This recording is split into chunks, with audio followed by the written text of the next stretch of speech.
Comment allez-vous? Aujourd'hui, il est temps de rendre hommage aux plus grands combattants de la droite nationale française. Cette histoire est dingue. Il y a des surprises, des dérapages à chaque moment. C'est l'histoire la plus sous-cotée de toute la politique française. Quand je vous parle du RN, vous devez penser au parti dirigé par Marine, qui arrive au second tour de chaque élection présidentielle. Aujourd'hui, on va un peu parler du RN. Disons que le parti sera en toile de fond de cette vidéo. Mais on va surtout parler de son créateur.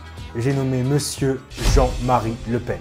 Jean-Marie, c'est un mec qui avait tout pour être poissonnier marin-pêcheur et qui s'est dit un jour « Si maintenant je prenais en main le destin de mon pays là ?» Comment un pêcheur en chalutier breton en est venu à être le plus jeune député de France, à être médaillé à 4 reprises par l'armée française, à devenir un ami proche d'Alain Delon, Brigitte Bardot et Saddam Hussein, oui Saddam Hussein, à être la personnalité la plus haïe des médias français tout en allant au deuxième tour de l'élection présidentielle, tout ça dans la plus grande dignité et avec le sourire aux lèvres, cette histoire c'est celle de Jean-Marie Le Pen et sincèrement elle est exceptionnelle.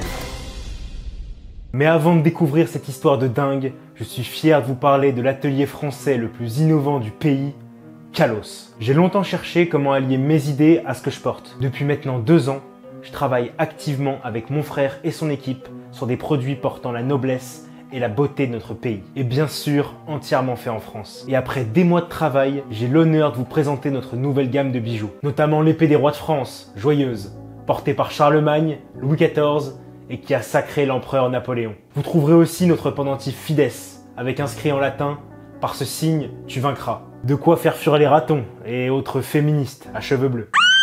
Silence maintenant, ou tu vas prendre une claquade. Et pour ceux qui aiment honorer, mais qui veulent aussi sanctionner, notre nouvelle gamme de sports de combat vous serviront à tous vos entraînements et vos combats. Et en l'occasion de cet épisode sur Jean-Marie, profitez de 10% de réduction avec le code MENHIR. Alors pour soutenir ce formidable projet et allier esthétisme antique et français, rendez-vous sur le site Kalos France. Le lien sera disponible en description. Tout commence ici, à la Trinité-sur-Mer, la commune la plus paumée de Bretagne. Jean-Marie naît en 1928 d'une mère paysanne et d'un père marin. On peut pas vraiment dire que la famille Le Pen roule sur l'or, c'est plutôt carrément la misère. Mais Le Pen Junior, lui, il s'en tape. Il est épanoui dans cette France de l'entre-deux-guerres, sa vie est réglée par 2 cloches, celle de l'église et de l'école. Mais qui dit entre-deux-guerres dit la guerre quoi. En 1939, la guerre éclate. L'année suivante, la France désarmée se mange la fameuse Blitzkrieg allemande qui la force à capituler. Pour la famille Le Pen, même si le manque de nourriture se fait vite ressentir, l'occupation allemande n'empiète pas tant que ça sur leur quotidien. Jean Le Pen part pêcher, il emmène parfois son fils, pas de nuages à l'horizon. Jusqu'à cette nuit du 22 août 1942. Jean Le Pen, le père de Jean-Marie, part comme d'habitude pêcher sur son chalutier. Le lendemain, la tragédie a frappé. Il est retrouvé mort avec son meilleur ami, explosé par une mine allemande. Pour Jean-Marie, c'est extrêmement dur. À seulement 14 ans, il a plus que sa mère, la mort de son père l'afflige terriblement. Mais sa mère lui parle, alors qu'il a seulement 14 ans, elle le prend par l'épaule et lui dit « Tu sais Jean-Marie, il ne faut plus que tu te conduises comme un petit garçon. Tu es l'homme, désormais. » Cette phrase résonne en lui. Il sait que maintenant, plus jamais rien sera pareil dans sa vie.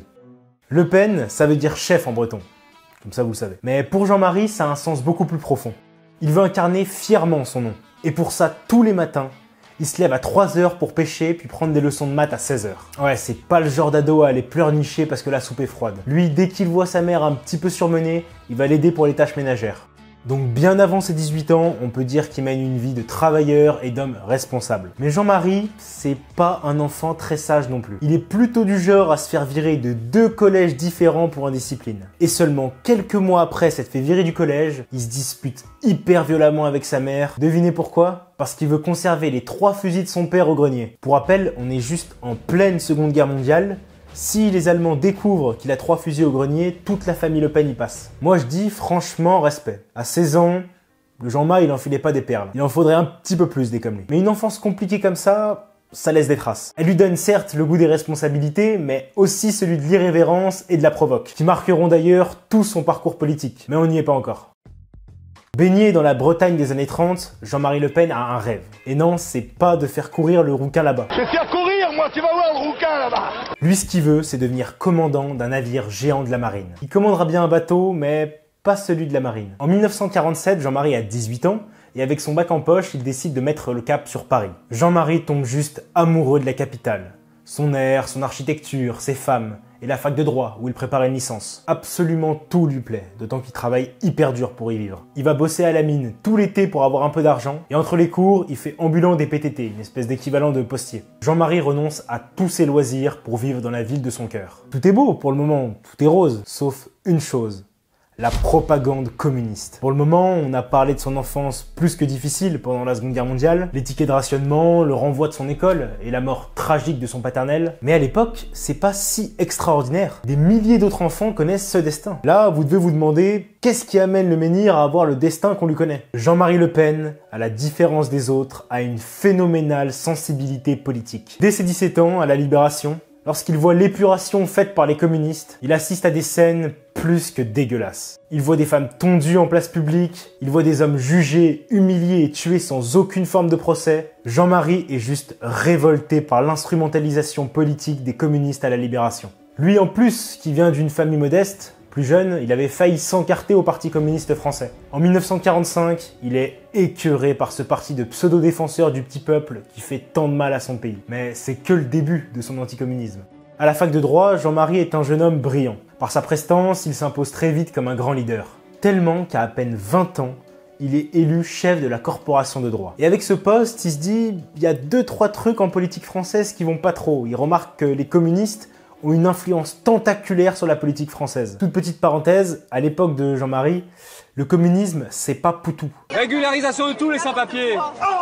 Avec ses 150 sièges au Parlement, le parti écrase la politique française. Chaque journaux, chaque université, chaque mairie sont sous le joug de la pieuvre communiste. Cet état de fait dérange énormément Jean-Marie et ses camarades de la corpo de droit. En plus de tout ça, l'idéologie communiste, il la porte pas vraiment dans son cœur. La révolution marxiste, un monde sans frontières qui fait table rase du passé où tout le monde est égaux, pour Jean-Marie, c'est un enfer ce qu'on lui décrit là. Bref, refermons cette parenthèse. Pour le moment, on est en 1953 et Jean-Marie vient d'être diplômé d'une licence de droit. Mais Jean-Marie, les études, ça le gave furieusement. Et avoir présidé la corpo de droit, ça lui donne plus le goût du commandement et de l'action. Du coup, qu'est-ce qu'il fait? Il quitte ses études pour monter une start-up? Il finit son doctorat et il va trouver un poste de cadre dans une grande entreprise française? Oh que non. En 53, la France est en guerre contre les Viet Minh en Indochine. Et qui sont les Viet Minh? Des communistes. Je sens venir le Jean-Ma là ou pas? Et c'est parti pour l'Indochine! En octobre, Jean-Marie arrête net ses études et s'inscrit pour l'école d'officier de l'armée. À seulement 25 ans, le sous-lieutenant Le Pen arrive en Indochine. Quand le soldat Le Pen débarque, la guerre est déjà jouée. La bataille décisive de Dien Bien Phu et la défaite de la France a scellé son sort. Il restera quand même 1 an là-bas et il va s'attacher plutôt vite à la population. Et oui, entre anticommunistes, le courant passe vite. Mais quand tous les soldats français doivent partir, pour Jean-Marie, c'est un déchirement. Il doit abandonner une population qu'il apprécie sincèrement à la terreur communiste. Il décrit son départ comme l'une des pires hontes qu'il a vécues. Oui, déteste les communistes. À ce stade, Jean-Ma, il est triste de son engagement militaire. Il n'a pas vraiment combattu et son poids en tant que soldat n'est pas terrible sur l'ensemble des événements. Pour lui, les responsables de la défaite sont très clairs. Alors petit 1, c'est la faute des jaunes. Petit 2, c'est la faute de l'armée. Ou petit 3, saleté de communistes. Vous vous en doutez, pour Jean-Ma, c'est clair comme un lac de montagne. Ces saletés de politicards communistes français ont trahi. Et comme on l'a vu, Jean-Marie, c'est pas le genre de type qui attend que les choses se passent sans agir. Lui, quand il a un ennemi, il le trouve, il le chasse et il le tue. Dès qu'il arrive en France, il fait de la politique. En 1956, la sérénité n'est pas vraiment au beau fixe pour les politiques françaises. En Algérie française, le Front de Libération Nationale terrorise et tue par centaines la population pied-noire et algérienne. Les Français en ont assez et réclament une réponse forte du gouvernement. Malheureusement, la 4ème République rame un peu. Elle rame même carrément. Le gouvernement change toutes les 2 semaines, aucune réforme se fait. Bref, il n'y a rien qui bouge. Et c'est là que je dois vous parler d'un nouveau personnage dans cette histoire. Pierre Poujade. Le jeune nommé Poujade, c'est un homme politique, modeste, qui a créé une union de défense des commerçants et artisans. L'UDCA. Jusque-là, rien d'extraordinaire. Sauf que l'UDCA rassemble à chaque meeting des foules immenses de gens hyper déterminés. En 56, elle compte pas moins de 240 000 membres et tire 450 000 journaux par semaine. Ça fait quand même 1% de la population française de l'époque. C'est pas rien. Un homme du peuple qui rassemble d'immenses foules de travailleurs et qui en plus, surtout, n'est pas communiste, ça pouvait pas laisser notre Jean-Ma indifférent. Jean-Marie rencontre ce fameux Poujade et là, ça part en octogone, coups de bouteille, les deux se fracassent, bain de sang dans le bar. Ça se passe pas vraiment comme ça. Ça aurait pu, hein? Mais non. La vérité, c'est que les deux hommes s'entendent à merveille. Jean-Marie est bluffé par le phénomène politique de Poujade et Poujade est prêt à travailler avec Le Pen. Et 2 jours plus tard, c'est chose faite. Poujade lui propose de faire sa première partie lors d'un grand meeting à Rennes. Comme vous vous en doutez, Jean-Marie est ravi et accepte avec plaisir la proposition. Donc là, c'est un truc de dingue pour Jean-Marie. Pour la première fois de sa vie, il va faire un grand meeting devant 10 000 personnes, une salle chauffée à blanc, qui sont tous venus là pour l'écouter. L'atmosphère est survoltée. Mais il sait à qui il a affaire. Il y a des commerçants, des entrepreneurs, des petits patrons, qui en ont tous assez du fiscalisme socialiste. Il connaît ces gens par cœur et il parle le même langage qu'eux. Après 20 minutes de discours, la foule se lève pour l'applaudir. C'est juste un triomphe. L'ancien soldat Le Pen a en fait un vrai talent pour le théâtre politique et il dit qu'à ce moment, il a senti le cœur de la France battre auprès de lui. Donc les jours passent et le mois suivant, il est élu député de Paris, comme ça, direct. À seulement 27 ans, l'homme que tout destinait à devenir marin-pêcheur devient le plus jeune député de l'histoire de France. Franchement, la classe. Et pour Jean-Marie, tout ça c'est qu'un début et le plus dur reste à faire. Jean-Marie se confronte de plus en plus à la population, il fait des meetings, il rencontre des gens. Et même si le succès du poujadisme est une excellente nouvelle pour lui, il est député, ça va quand même amener son bon lot de soucis.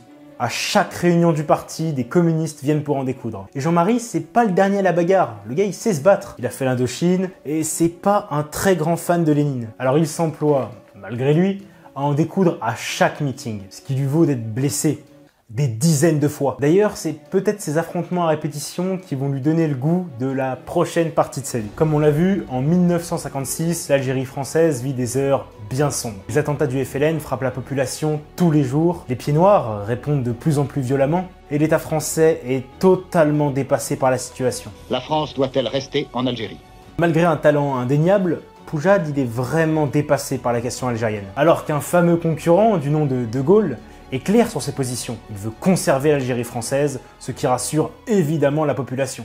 Mais maintenant que Le Pen est député, il va enfin pouvoir agir à une hauteur politique sur la situation. Faire des trucs de politicien en gros, lancer des débats à l'Assemblée nationale ou recruter une majorité pour faire voter des lois. Rien à voir. Il claque la porte de l'Assemblée, il quitte son poste de député et va s'engager 6 mois à la Légion étrangère. Je vous ai dit, ce gars est stylé. Pas le temps de jacter, lui ce qu'il veut c'est un bataillon, un fusil et des communistes. Bref, Jean-Marie est de nouveau militaire, il rejoint le premier régiment étranger de parachutistes et fait une petite mission en Égypte. Petite anecdote cool et étonnante pour Jean-Marie Le Pen, on va dire, il est remarqué par son général pour avoir enterré ses ennemis musulmans selon le rite de leur religion, pendant que tous les autres soldats balançaient les corps simplement dans la mer. Plus que par respect, si je vous raconte ça, c'est parce que ça lui a probablement sauvé la vie en Algérie. Pour le moment, on est en Égypte, mais la situation s'arrange beaucoup plus vite que prévu. Et du coup, la France l'envoie au seul endroit où elle a besoin de lui, et c'est parti pour Cancun! Arrêtez, pas du tout. Direction Alger. La ville est prise dans la pire des guerres.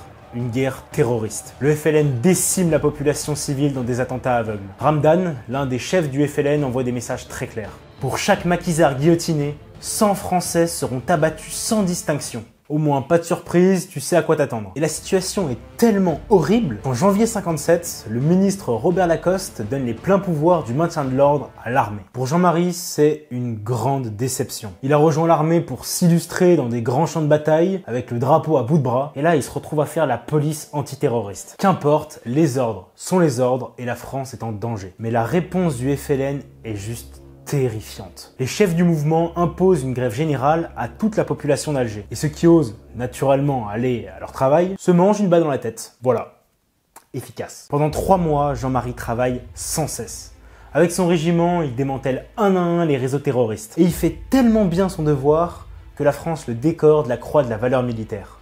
C'est pas rien, le soldat Le Pen est fier, mais il sent au plus profond de lui-même que la guerre ne fait que commencer. Bon, les 6 mois de son engagement touchent à leur fin. Jean-Marie a fait une mission en Égypte, il a vu des gens mourir de partout, il a mené une guerre antiterroriste que jusqu'au bout, il a tout donné pour sauver la France, et il a été même décoré pour ça. Il est temps de revenir à la politique maintenant, non? Bah non. Jean-Marie, il lâche pas les camarades comme ça, il est même élevé au rang d'officier du renseignement à la 10e division parachutiste. Cette année 1957 est sombre pour Jean-Marie, et même même pour toute l'Algérie française. La tâche qui l'incombe est d'une extrême difficulté. Tous les jours, il se retrouve face à des terroristes, à des meurtriers, et son rôle c'est de remonter les réseaux de poseurs de bombes. Durement mais sûrement, il fait le devoir que son pays lui impose, mais ce passage en Algérie va faire de lui un homme marqué, profondément capable, mais surtout déterminé. 25 ans plus tard, alors que le Front National sera en pleine montée, les apôtres du camp du bien, nos amis Libération et Le Monde, oui, on les aime bien ceux-là. Ils accuseront dans beaucoup d'articles Jean-Marie d'avoir torturé illégalement en Algérie. Il gagnera tous ses procès et les accusations de torture ont été prescrites et amnistiées. Je sors un peu du fil de la vidéo là, mais il y a une réponse de Jean-Marie Le Pen que j'aime beaucoup quand il répond donc à un journaliste qui lui pose une question sur ses actes en Algérie. Regardez, ça vaut de l'or. J'étais député en 1956 avec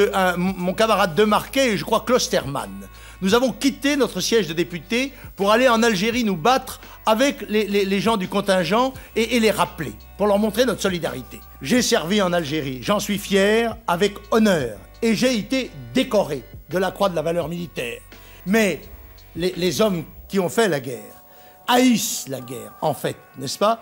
Et je crois que personne ne peut, et en tous les cas pas ceux qui ne l'ont jamais faite, peut venir réclamer des comptes sur la violence de la guerre, sur les nécessaires obligations imposées par la hiérarchie militaire et politique du temps. Personnellement, je dis bravo à Jean-Marie. Je peux qu'avoir du respect pour quelqu'un qui part de sa confortable place de député et qui va se battre pour son pays à la guerre. Avant de poursuivre, je vous rappelle qu'avec un simple abonnement, vous me soutenez énormément et m'encouragez à sortir des nouveaux contenus. En plus, c'est gratuit, alors dès maintenant, abonnez-vous à ma chaîne en cliquant sur le bouton s'abonner et n'oubliez pas non plus de cliquer sur la cloche pour recevoir toutes mes nouvelles vidéos. Mais retournons en 1958. En Algérie, c'est vraiment le bordel. Personne ne sait comment ça va finir, mais ça pue cette histoire. Mais un homme, oui, un homme providentiel vient sauver la France. Oh là là, écoute-moi ça va pas ou quoi? Le général de Gaulle arrive en sauveur. Dans son fameux discours, Je vous ai compris. il promet que jamais la France ne partira d'Algérie. Pour Jean-Marie, l'armée, c'est fini. Il retourne à la vie civile. Enfin, pas si civil que ça, le gars est quand même député. Après des mois de guerre, il porte naturellement son engagement pour l'Algérie française. Alors oui, je sais, on a tous l'image de Jean-Marie Le Pen comme quelqu'un d'intolérant et tous les mots en isme qui suivent. L'antisémitisme, le racisme, l'apologie du terrorisme. Ah, ça me rajeunit. Et dans les faits, c'est quelqu'un qui aime sincèrement les populations de l'Empire français. Il s'était d'abord attaché aux Indochinois, et maintenant il s'attache à l'Algérie. Jean-Marie sera même le premier homme politique à présenter en tant que candidat un musulman, son ami Ahmed Djebbour. Donc l'arrivée de Gaulle en faveur de l'Algérie française ravit Jean-Marie. Il se dit qu'il va enfin pouvoir gagner une guerre avec la France. Non? Que nenni. Le général change d'avis et considère l'Algérie comme un fardeau pour son pays. Nous laisserions à elle-même l'Algérie. Alors, loin de moi d'accuser De Gaulle de manipulation. Néanmoins, quelques mois après avoir été élu, il lâche très vite l'affaire. Est-ce qu'il s'est rendu compte trop tard que l'Algérie était un bourbier pour la France et qu'il fallait s'en débarrasser? Est-ce qu'il avait tout prémédité pour avoir le soutien des pieds noirs puis de les trahir ensuite? Je vous avoue que personnellement, j'en sais pas grand-chose. Mais 1 million de pieds noirs déplacés, l'abandon des harkis, puis son massacre par le FLN. Je vais pas rentrer dans les détails, mais à partir de l'abandon de l'Algérie, pour Le Pen, De Gaulle, c'est un traître. En 1960, l'Algérie française est sous baroune d'honneur. De Gaulle l'enterre à chacune de ses décisions, et l'armée française a un peu l'impression de se faire prendre pour des gros imbéciles là. En conséquence, une partie se rebelle pour former l'organisation de l'armée secrète, dit l'OAS. Jean-Marie, il a des amis dans l'OAS, mais il regarde ça plutôt de loin. Disons que les organisations secrètes, c'est pas trop son truc, il s'en méfie. Et puis en pragmatique, il sait que l'Algérie française, c'est foutu. Toute cette période va être aussi bien difficile pour lui. Comme un replay de l'Indochine, il a l'impression d'abandonner une population à qui il s'est attaché. Faut dire, il s'est engagé dans 2 guerres. Il en perd une sans combattre, et puis l'autre, il la gagne, mais les dirigeants accordent les privilèges des vainqueurs aux perdants. C'est pas peu dire qu'il est très frustré. Mais Jean-Marie, c'est un battant. Et si dans la guerre, il n'a pas pu emmener la France là où il voulait, dans la politique, non plus. En 62, Jean-Marie Le Pen perd son poste de député de Paris. À ce stade, la guerre, la politique, Jean-Marie, il en a marre. D'autant que 2 ans plus tôt, il a eu son premier enfant. Il est temps pour lui de prendre quelques vacances, de se reposer, de faire le vide. Et pour ça, logiquement, il va travailler avec l'avocat pétainiste Tixier Vinencourt. Radical. En vrai, il fallait s'y attendre. Tu crois vraiment que ça, c'est une tête à prendre des vacances? Reparti comme en 40, sans mauvais jeu de mots, Jean-Marie crée la Société d'études et de relations publiques. Une entreprise dans laquelle il fait pas du tout d'études ni de relations publiques. Enfin si, un tout petit peu au début. Mais ce qui marche vraiment, c'est ses disques audio. À l'apogée du disque, Jean-Marie veut cultiver la population française, la faire rêver un petit peu. Du coup, il va créer quantité et quantité de disques, et là, tout y passe. Chant militaire, discours politique, de droite comme de gauche, communiste comme fasciste. On y découvre aussi une part un peu plus sensible. Il est sensible, Jean-Marie, oui. En grand fan de poèmes, La Fontaine, Musset et Brasillac sont célébrés dans ses disques audio. Bon, l'histoire que retient le système, c'est quelques malheureux disques sur un régime assez controversé de l'histoire. Mais pour moi, la SERP, ça va plutôt montrer toute la subtilité du personnage. Ni d'extrême droite, ni d'extrême gauche, une sorte d'anarcho-populaire. Traditionnel, oui, bien sûr, mais pétri aussi par la modernité de son époque. Les disques de la SERP, c'est un peu Jean-Marie Le Pen en musique. Et lui qui aime chanter, ça lui fera plaisir. Il est né le divin enfant. Mais la SERP enregistre aussi des plaidoiries. Et c'est là que je dois vous parler de son nouveau collaborateur, sans mauvais jeu de mots toujours, hein, Jean-Louis Tixier Vinencourt. Jean-Louis Tixier Vinencourt, c'est plus un nom, c'est une phrase de machin. Bon, on va l'appeler Tixi, ce sera plus simple pour tout le monde. Tixi, il est avocat. Sûrement le plus célèbre de son temps. Il a par exemple défendu l'écrivain Céline. Bon, vous devez vous dire, mais qu'est-ce qu'on s'en fout de ton avocat collabo? Je vais venir. En 1965, il y a des présidentielles. Et Tixi, c'est le candidat du parti créé 2 ans plus tôt par Jean-Marie Le Pen. Le début de la campagne se passe hyper bien. Comme le montrent ces images, Jean-Ma est au taquet. Jean-Ma est au taquet et peut-être un petit peu trop. Avant chaque meeting de Tixi, Jean-Marie il va chauffer la salle à blanc à base de discours enflammés. Et Tixi, excellent avocat, mais en politique, ça suit pas des masses. Et bien sûr, vu que les bonnes nouvelles n'arrivent jamais seules, Jean-Marie perd son œil en enfonçant une attache avec un maillet. Et à moins d'avoir besoin d'un pirate dans la campagne, c'est pas terrible pour une élection. Faut quand même se dire que le gars, il a fait l'Indochine, l'Algérie, il s'est battu avec tous les communistes de Paris et il perd son œil en enfonçant un clou avec un maillet. Comme quoi, méfiez-vous des marteaux. Cet événement arrive juste au pire moment. On est 9 mois avant les présidentielles et Tixi fait pas beaucoup d'efforts. Il est souvent absent, il boit beaucoup trop et il se tape tout ce qui bouge. Du calme, c'est pas Strauss-Kahn non plus, mais ça va quand même bien flinguer sa campagne. Bref, 5% aux élections, ciao, bonsoir, merci d'être venu. Tixi est donc logiquement battu dès le premier tour et appelle à voter au 2e tour pour l'opposant de Gaulle, le socialiste Mitterrand. Mais ça plaît pas du tout à Jean-Marie. S'il déteste les communistes, c'est pas non plus pour aller appeler à voter socialiste. Du coup, c'est la rupture entre les deux hommes. Bon là, c'est vraiment un coup dur pour Jean-Marie. En plus d'être humilié au présidentiel avec un score minable, il perd un œil en pleine campagne et tragiquement, sa mère décède cette année-là. 1965 est sans conteste la pire année de sa vie. Et pourtant, tout ne fait que commencer dans la vie politique du menhir. 19 décembre 1971. 6 hommes dînent au bivouac du Grognard à Paris. Autour de la table, chef d'ordre nouveau, cadre de l'OAS, directeur de Rivarol, et enfin, Jean-Marie Le Pen. L'ambiance est électrique. En jeu, une union sacrée entre parias du système. Entre l'extrême droite, comme l'appellent les médias. Un nouveau parti est en train de se créer, mais un seul homme pourra le diriger. Pendant des heures, les 6 hommes refont le monde et se demandent qui sera assez digne pour diriger le parti. On arrive presque au petit matin, et à ce moment-là, Jean-Marie se lève et dit « Si personne ne peut, alors ce sera moi, mais je vous préviens, si je m'engage, je ne m'arrêterai pas. » 10 mois plus tard, le Front National est créé. Hop, hop, hop, 2 secondes. Un dîner, c'est bien gentil, mais il faut que je vous recontextualise l'époque. On est en 71 et Jean-Marie est père de 3 filles.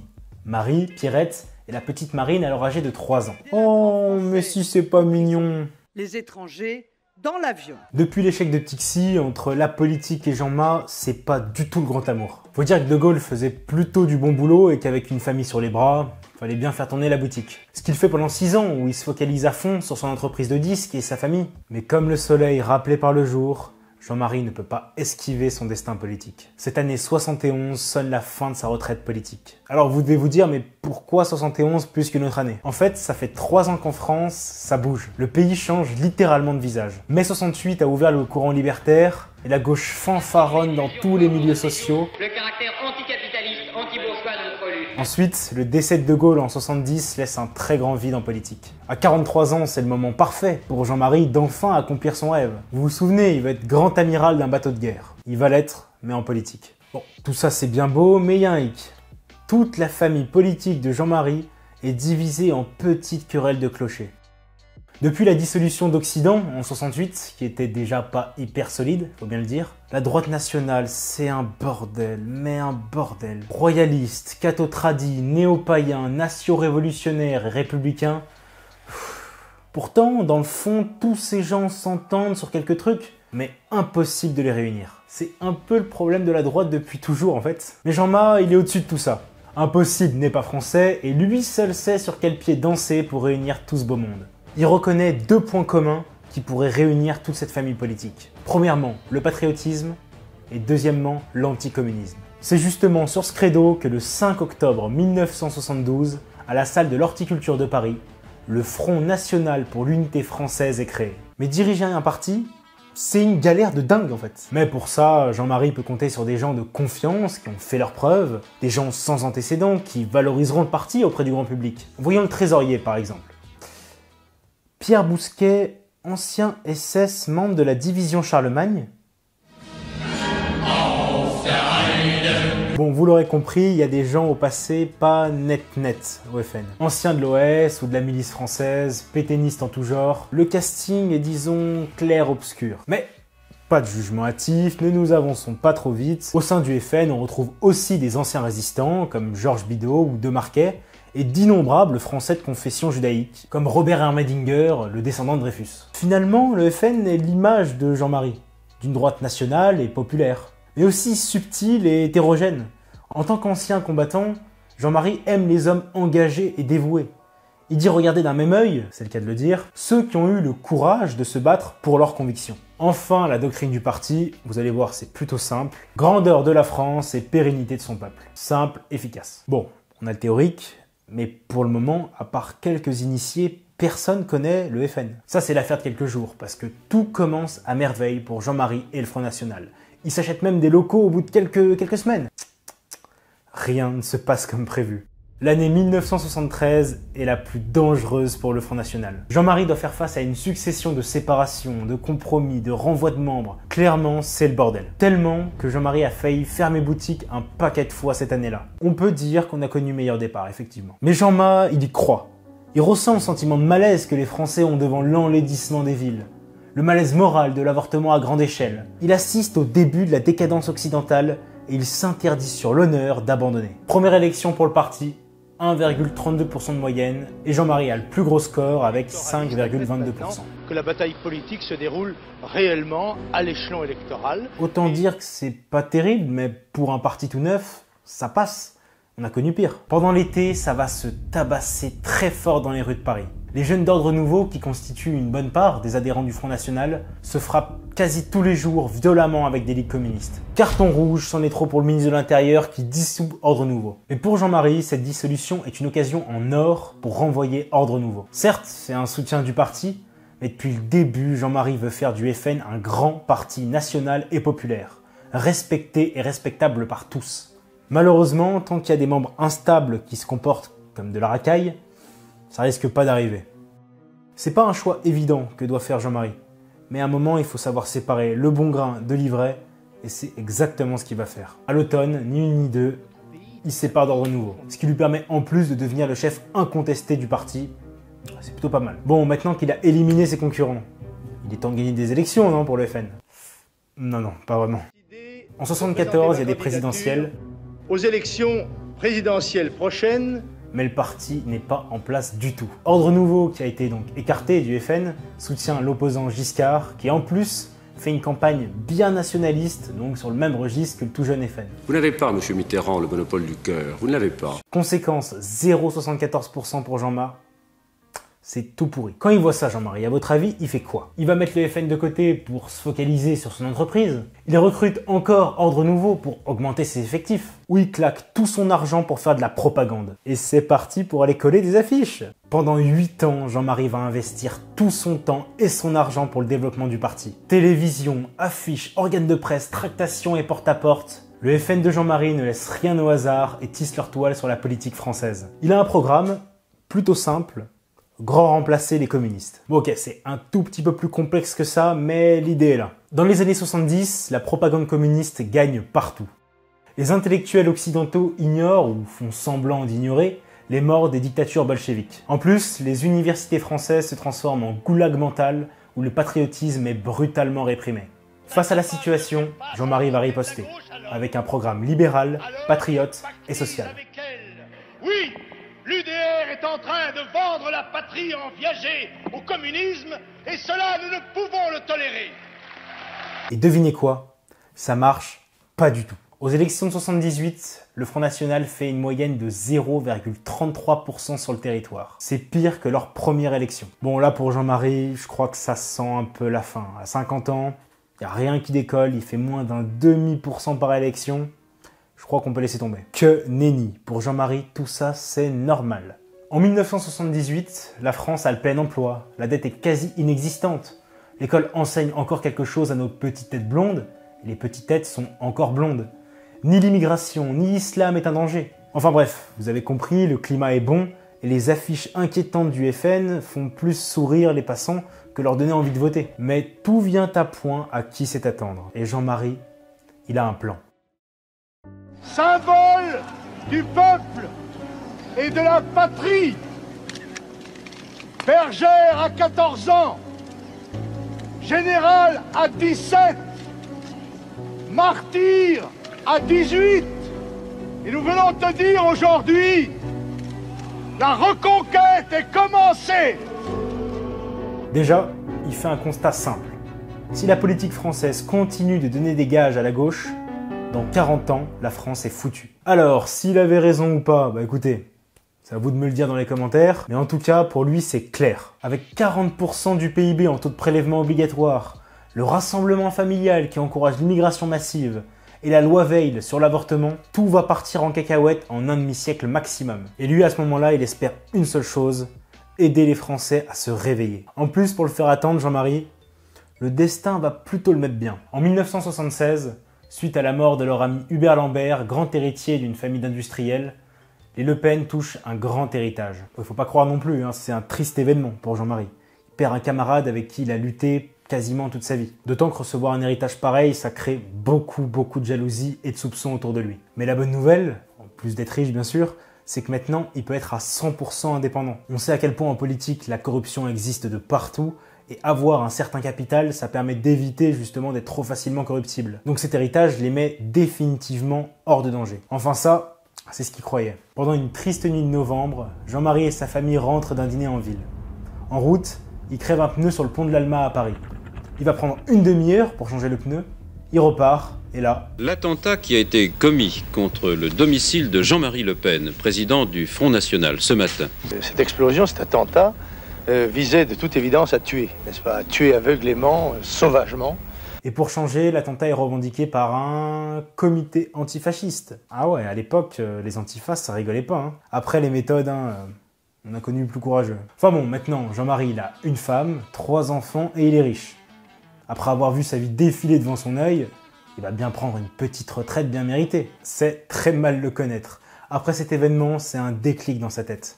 Il sait que toute sa vie, il va la consacrer à son combat. On est en 1980.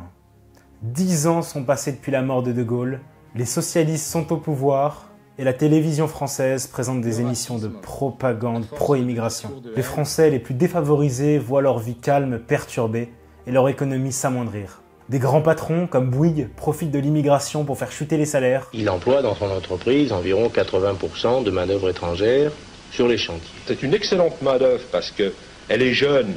Et grâce à Solzhenitsyn, le monde découvre qu'il n'y a qu'un pas entre l'utopie égalitaire et le goulag. En gros, la France se gauchise à balle et personne ne réagit. Puis en 1983, c'est le tournant de la rigueur. Tout le programme socialiste de Mitterrand se pète la gueule et le gouvernement change radicalement de politique économique. Ce tournant de la rigueur, c'est un point clé dans l'histoire.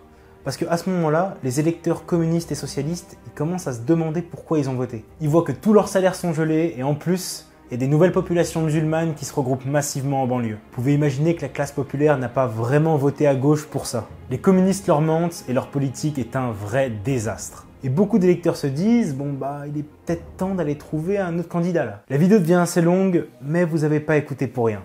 Il va se passer un événement décisif dans l'histoire. Le soir du 6 mars 1983, Jean-Marie savoure tranquillement un demi dans un bar. Ce dimanche n'est pas un jour comme les autres, car aujourd'hui, on annonce les résultats des élections municipales. 20e arrondissement de Paris, FN, 11,26%. À ce moment-là, pour la première fois de sa vie, Jean-Marie est élu au deuxième tour avec le FN. Au terme des élections, le petit parti marginal du Front National a 5 élus en France. Au Front National, on lui reprochait sa stratégie de long terme, son anticommunisme ou son pacifisme, parfois avec d'autres partis. Mais après 10 ans de combat, ça paye enfin. Ce premier succès, après une décennie d'existence, c'est très bon pour Jean-Marie. Imaginez, il a tout claqué pour son parti et enfin, ils sont un peu de reconnaissance nationale. Mais ce n'est rien par rapport à ce qui va arriver ensuite. Le soir du 13 février 1984, Jean-Marie Le Pen est l'invité principal de l'heure de vérité. L'heure de vérité, c'est juste l'émission politique où il faut être. Elle enregistre plus d'1 million de téléspectateurs. C'est la plus grande émission politique française. Donc là, pour Jean-Marie, c'est tout ou rien. Soit il bégaye et jamais il aura de carrière politique plus grande que ça, soit il sort la performance de sa vie et tout le monde le respecte. Ce soir-là, évidemment, histoire de le mettre bien, les 4 journalistes qu'il a face à lui le détestent tous. On a l'inquisiteur du Hamel, le procureur Servan-Schreiber, avec qui, juste pour l'anecdote, il est en procès. Bref, on a connu meilleur cadre pour défendre ses idées. Mais Jean-Marie, il est confiant. Avant l'émission, il sait qu'on lui fera pas de cadeau. Il est au courant qu'il y a le procès de Nuremberg qui se prépare et c'est lui le prochain accusé. 1h20. Pendant 1h20, on l'attaque sur les pires sujets. La guerre d'Algérie, les nazis dans son parti, Seconde Guerre mondiale, le fascisme, enfin bref. Tout y passe. Mais Jean-Marie, sereinement, il déboute, désamorce, sanctionne chaque piège tendu par les journalistes. Quand certains éditorialistes de radio, par exemple, déclarent sur le ton de la rigolade à leur interlocuteur « Allons, monsieur Fourcade, j'espère que vous n'êtes pas comme Jean-Marie Le Pen, que vous ne voulez pas mettre les immigrés sur des bateaux pour les couler au milieu de la Méditerranée », je dis que ce sont des gens comme ça qui créent le racisme dans notre pays et qui incitent à la haine et à la violence des communautés les unes contre les autres. À chaque pic lancé, il renvoie 2 claques humiliantes sur la truffe des journalistes. À chaque sous-entendu, il replace le sujet. À chaque caricature, il nuance, précise et clarifie. Humour, élégance, autorité et panache. Ce soir-là, Jean-Marie a toutes ses qualités et il fait un sans faute. La France entière est bluffée par cet obscur personnage qui devient d'un coup le chef incontesté du nationalisme français. D'ailleurs, je vous recommande chaudement d'aller écouter toute l'émission. Je vais juste vous mettre un petit extrait histoire que vous compreniez la tonalité du truc.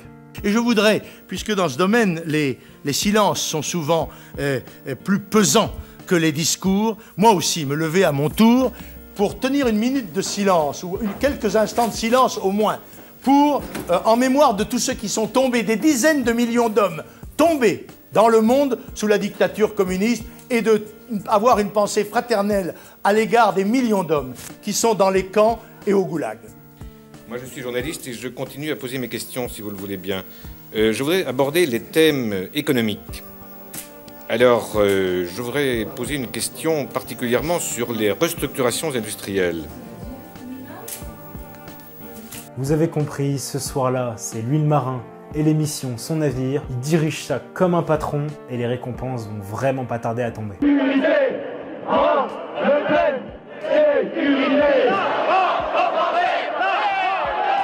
Dès le lendemain, c'est par paquet que les gens arrivent devant le siège du Front National. À ce moment-là, Jean-Marie doit être fou de joie. Imaginez, il vient de devenir littéralement l'une des personnalités les plus célèbres en politique. Alors oui, il est heureux, c'est sûr, mais pas vraiment pour les raisons que vous croyez. À la fin de l'émission, naturellement, on va le questionner.